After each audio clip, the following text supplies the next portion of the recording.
Well, they finally went and did it, the Mad Lads. Guess what? A Knight of the Seven Kingdoms is here, finally, after however many years of waiting. And boy, what a good first episode that was. I mean, literally, you imagine just me, and I sit down in front of my chair, press play, and the first thing I see is, of course, an ad. But the second thing I see is the show starts off, of course, the same way that the novella actually does, which is Dunk actually burying Sir Arlen of Pennytree. Very sad scene, meant to introduce us both to Dunk and Sir Arlen and the horses. I will preface this whole video actually by saying that I haven't read the original novella this is based on, but I do know the story well enough from the original Song of Ice and Fire series, where like the marketing says, you know, the tall tale that became legend. I know the legend, but I haven't actually read the novella, so I don't know everything that happens in any of the stories. And so because of that, we're just gonna try to keep the video generally spoiler free. So if there is anyone in the comments posting spoilers, you know what to do. Post fake spoilers. Anyway though, I will just say, the one thing I do know about the original novella is that it opens on this exact same scene, which is Dunk burying Sir Arlen. I was really worried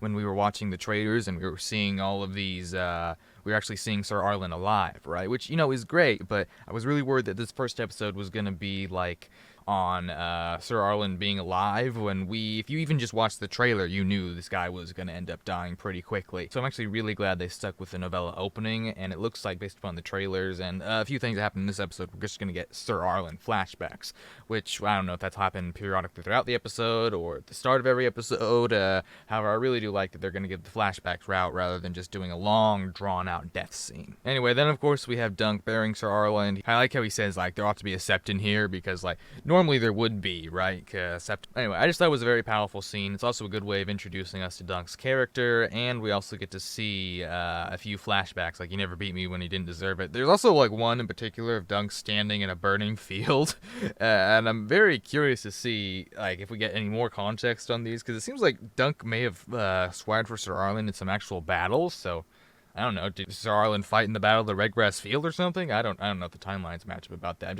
I'm curious exactly what battles they would have been a part of. Anyway, then we cut to the next day. The rain stopped, the sun's shining, and Dunk's, thinking about his prospects under a tree. You know, we've all been there at one point in our life. Our mentors died along the side of the road. We inherited his armor, his sword, his horses, and we're wondering what to do with them, right? But at the end of the day, Dunk decides to continue where he and Sir Arlen were actually originally going, which is the tourney at Ashford Meadow. And then we get this funny part where it's like, you know, the Game of Thrones opening starts to play, and then Dunk just decides, oh, it's time to do a number 2. And you just get the title card, Knight of the Seven Kingdoms. It is picturesque. And I imagine that's going to be like the normal title card for the rest of this season, and actually series probably, because unlike House of the Dragon, which is sprawling through history, or Game of Thrones series, which was sprawling across the map, this series is a lot more small, compact. Like, we're not really going to leave Ashford Meadow, with the exception of some flashbacks in Dunk's life. And so anyway, then moving on, Dunk decides that he's time to drop the horses off at the inn for the night, and he meets, well, Egg, this little boy with the shaven head, who we won't say anything else about, for now at least. And then,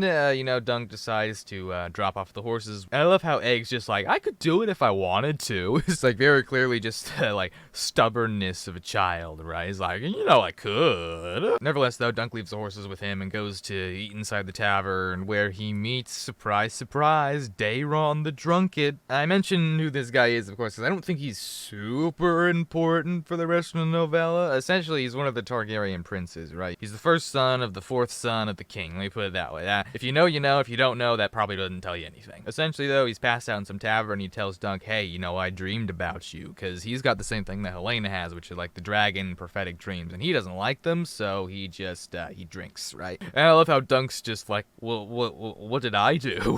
And then presumably Dunk eats his food, and he goes to meet Egg in the stables, where he finds him, riding his horse Thunder with Sir Arlen's armor on. I guess the important part of this is that Egg pretty much immediately clocks that Dunk doesn't really look like how knights, or at least how you would imagine a knight would look. And of course, Egg offers a squire for Dunk. Dunk doesn't think he needs a squire, so he just leaves, tips Egg a copper, and then heads all the way off. Then we get this beautiful little trek through the woods, and then we get to like the first glimpse of Ashford Meadow with all the tents and such. It's such a good sight. Also, little side note, what do we see here but the House Dondarrion sigil? And you know what we never saw in the Game of Thrones, where Dondarrion was a main character? The sigil! I mean, don't get me wrong, we're only an episode in, but already this show's got an edge over Game of Thrones just for having that in my head.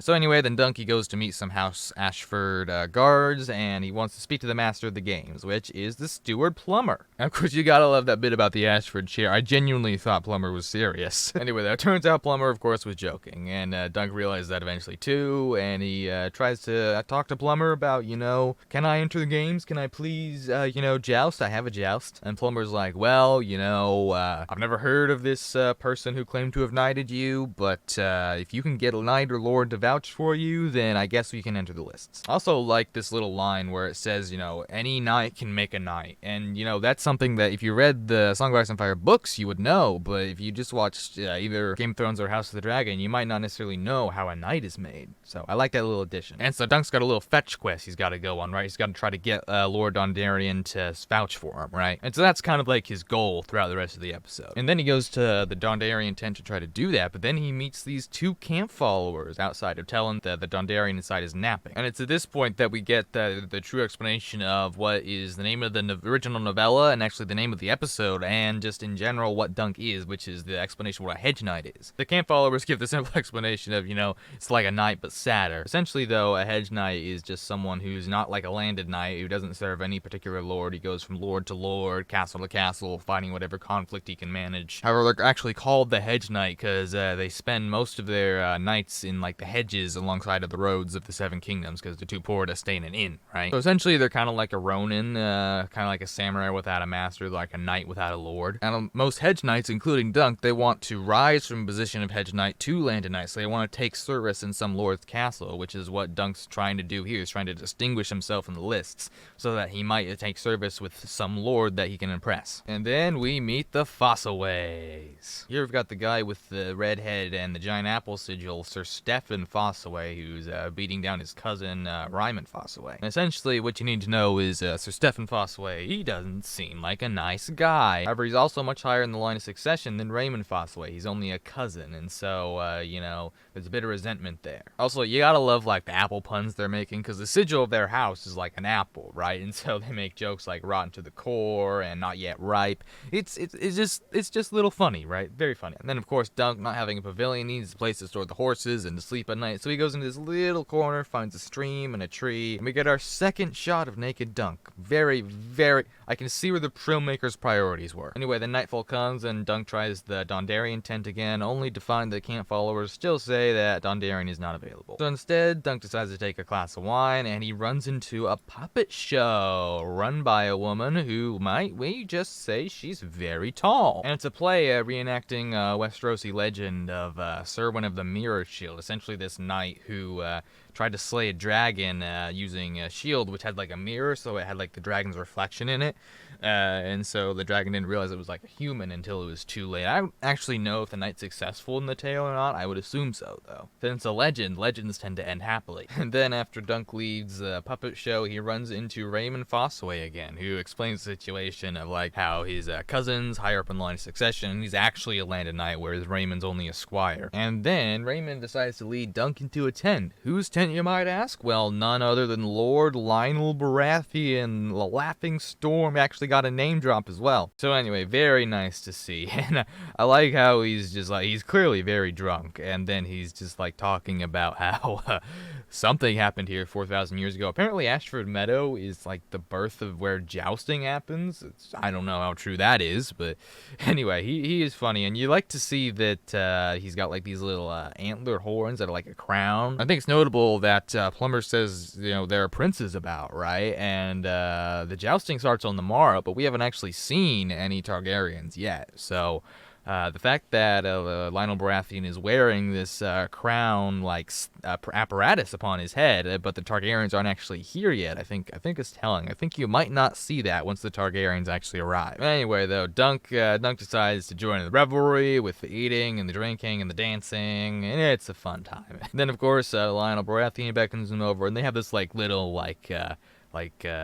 what did you bring me, kind of deal. And Dunk's like, I didn't bring anything. Were we supposed to bring stuff? So, side note, I really like that he's just holding this, like, half-eaten sort of berry treat or something like that during the whole conversation. And also, of course, we get the titular, like, line from the very first trailer of Lionel Baratheon telling Dunk to be tall, which is very, very cool. And you can see at the end of the episode when he actually comes up with the name Sir Duncan the Tall, he actually, like, stands up finally, and you can see, wow, this guy really is just... he is as tall as his name would suggest. Anyway, though, Dunk placates Lionel Baratheon by saying, I'm just here for dinner. And then they have a spot of try to step on each other's foot dancing. And then, of course, Dunk actually does step on Lionel Baratheon's foot, and he thinks like, oh crap, what have I done? And then thankfully, well, Lionel's a good sport, right? And so they just go on dancing through the night. And then eventually Dunk tries to get some advice from Lionel, and he's even wearing the crown, right? And then Lionel's just like, why the heck are you asking me? I'm too drunk to deal with this right now, and leaves. Then Dunk actually leaves the party and runs into the Dondarrion he's after. Turns out the Dondarrion does not at all remember Sir Arland, and Dunk's pretty defeated because it seems like a lost cause at this point, right? So he goes back to his campground, and who should he find there but Egg cooking a fish with a built fire. And we find out that Egg actually got there because he hopped on the back of a lamb cart, right? And of course we see Dunk come up with his titular name, Sir Duncan the Tall, right there on the spot, and Egg's just like, that's the stupidest name I've ever heard of, and I haven't even heard of it. And then Dunk's like, well, how would you know? And Egg's like, oh, believe me, I know. We'll get to that in future episodes, I presume, though. And then essentially Dunk's like, you know what, kid, you actually did a good job here, so you know what, for this tournament only, you can be my squire, and after all of this, you know, maybe you can join me, right? And I think Dunk kind of sees like a little bit of himself, who he used to be in Egg, right? Because he thinks Egg's like an orphan from Flea Bottom, and just like Dunk was, and so he's like, well, you know, Sir Arland took me under his wing, and so maybe I can do the same with this kid, right? Plus, I think in his heart of hearts, he's like, crap, I think I do need a squire. And so then they go to sleep in Dunk's pavilion, which is the tree, right? And then they see, like, the shooting star above, and Egg mentions, oh, well, you know, that's lucky. And then Dunk's like, shut up. Also, what do you mean? Egg's like, well, you know, no one else is gonna see this. They're all stuck in their tents, and they're looking up at Leather, right? We're looking up at the stars. And Dunk catches on to the meaning of Egg, which is like, wait, so that means this is our luck. And you kind of just see like Egg smiling as he goes to sleep, like, yes, that's what I meant. And the episode ends with Egg rolled over and Dunk still looking up at the sky, sort of contemplating life and the next day ahead. And then that's the end of the episode. So all in all, I gotta say, oh my gosh, this is amazing. And I just want to comment real quick on just something that I noticed throughout this episode, particularly when you see the title card and especially the end of the episode, and I even watched like the full credits because of this.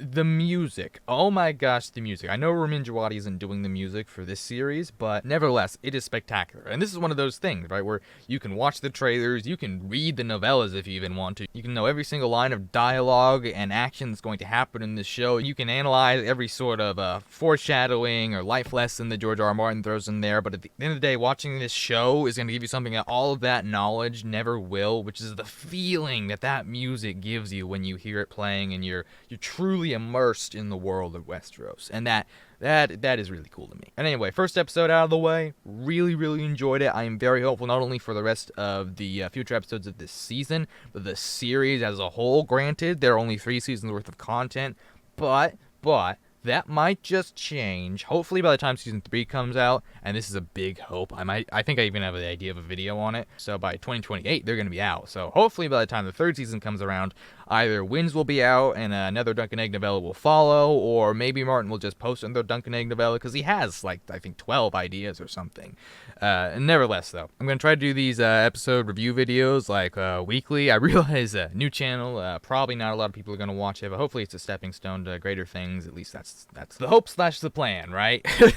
Or plan / hope, however you want to look at it. Most likely these review videos are going to come out Tuesday of each week, because I got to, like, spend the time to make them on Monday. So it will be a little later than the majority of people who try to get them out like Sunday night, Monday morning. But nevertheless, I hope you find something interesting in this video that makes you watch it even in face of all that. So until next time for episode 2, I hope you guys had a good time watching this video, and catch you in the next one. See ya!